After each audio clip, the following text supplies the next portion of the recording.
Good evening, everyone, and welcome to the next episode of I Drink and I Stack Things, the show that comes home to its wife holding a pile of doggy doo in its hand saying, "Look what I almost stepped in." Well, let me tell you, dear viewers, I think I almost stepped in something the community should know about today. Remember in this video up here in the corner where I talked about the difference between Goldbacks, Orums, and others? If you don't, I recommend watching it because I will be referring to things I cover in more depth over there. I'm definitely going to need a stronger than average beer for this one, though. Fortunately, I have one that I think is apropos. This one is called Tough Love.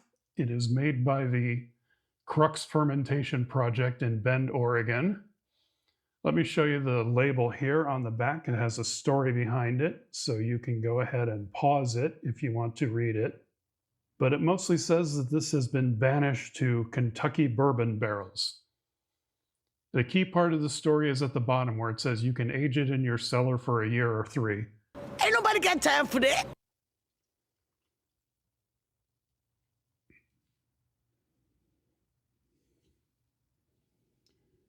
So let's see how this is now.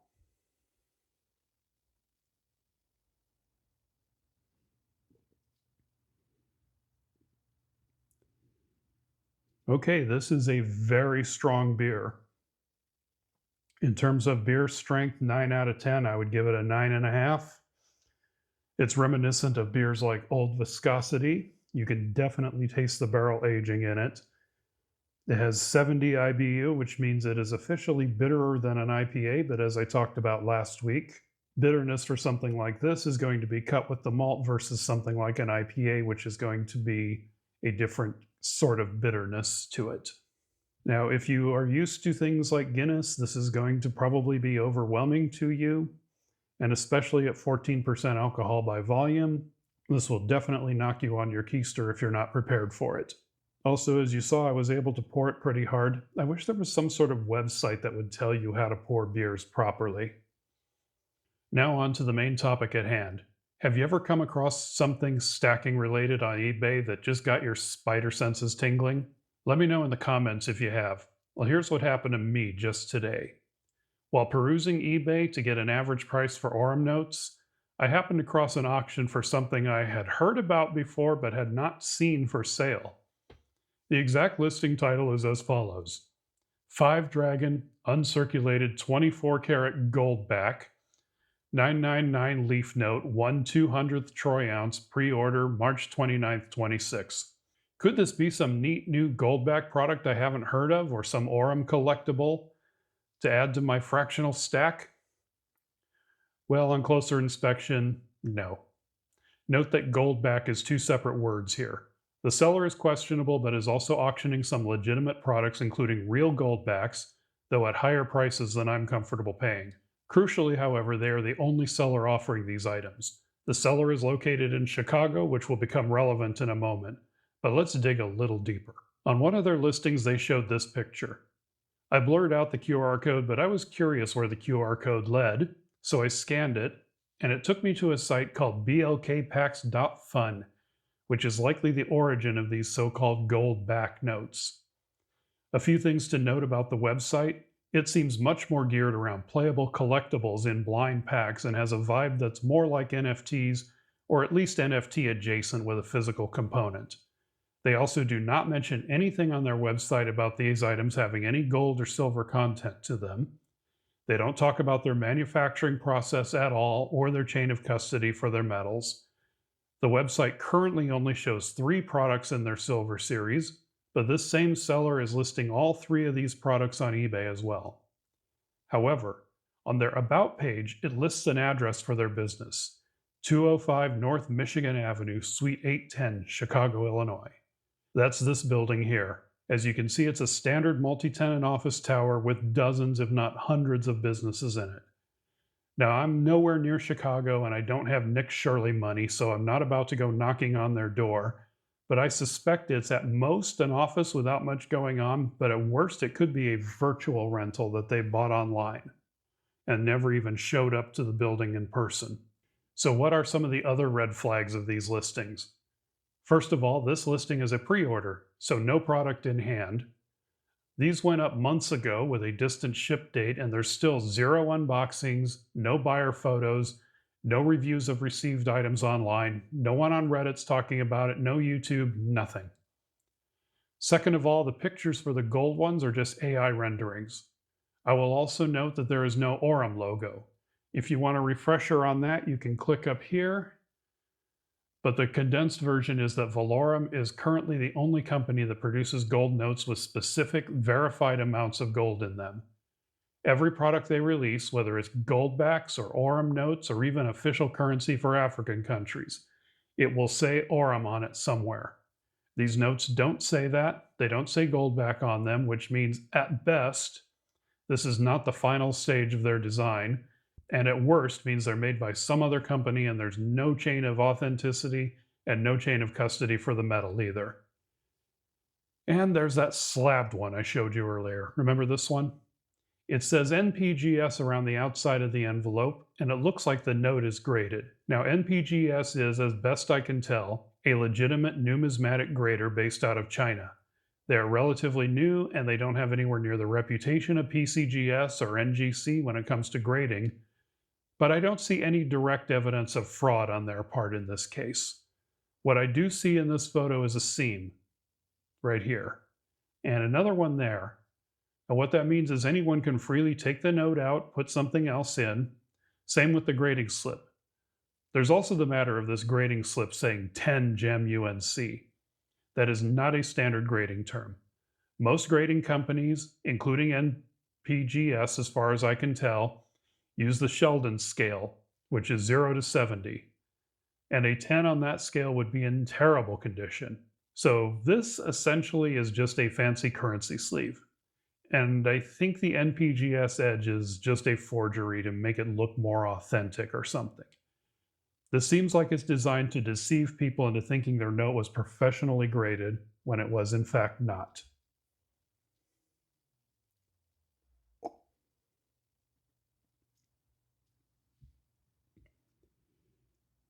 Then there's the most damning part of all this. They literally called them Goldback in the listing. But let's look at this side by side with the Florida 5 and compare the similarities in design. First of all, we have the big number in a circle in the upper left corner that corresponds with the quantity of gold in 1/1000th troy ounce increments, as though it were being used as a denomination. We have the border going around the edge of the note. We have the vertical orientation. We have a character front and center. We have the amount and purity of gold content written across the bottom. The name of the company, albeit, is in a different place. But further, let's look at the reverse of this BLK pack. It looks to me like a poor attempt at replicating the design on the obverse, but I will grant that's my opinion, and therefore at least somewhat subjective. And then finally, there's the name of the product. Black packs, BLK packs, however you say it. To say it's suspiciously like a black version of Goldbacks is an understatement. And then there's the fact that someone from the same city as the company is selling these items on eBay and calling the product Goldback in the listing. Now, I'm not a lawyer. I don't work for Goldback, so it's not up to me to determine if this infringes or not, or if it's considered actionable, or if Goldback wants to do anything about it.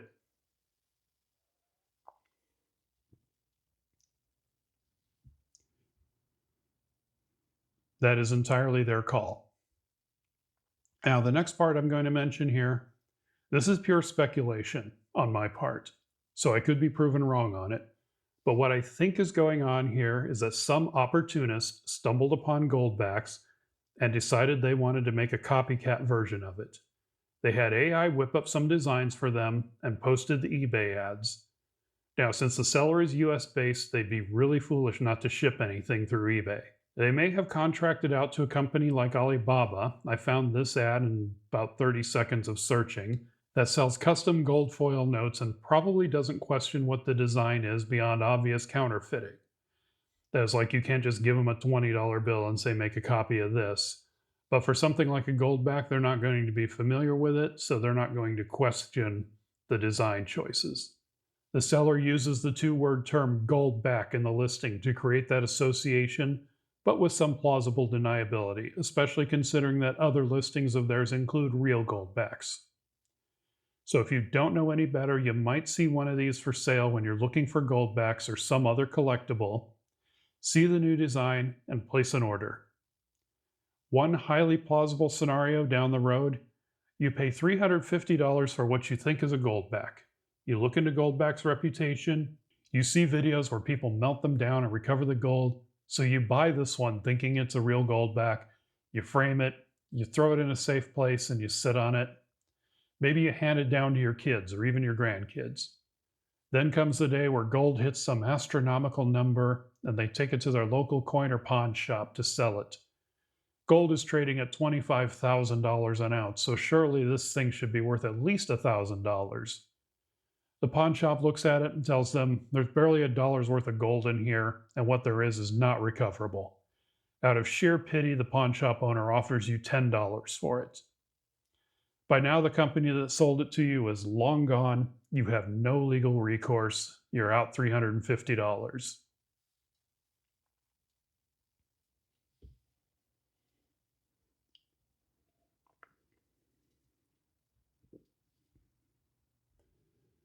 So, loath as I am to give financial advice, this is scam advice. So, my advice is if you see this on eBay, avoid it like the plague. A lot of people have been newly drawn to stacking lately because of the market going up and down and creating interest in people investing. And if you don't know the ins, the outs, the what have yous of stacking scams, you could potentially fall for this. And as a community, I feel we need to be looking out for each other. I don't want people to be falling for a scam like this. Now, I'm also willing to be proven wrong. If Blackback wants to set the record straight, like they find this video, show us what the final notes look like. Tell us who actually produces them, or anything else that proves I'm wrong about this being a scam, and I will happily pull the video and even make a retraction video apologizing. However, as it stands now, this is a whole box of red flags, and I don't think dating her for 6 months is going to fix her.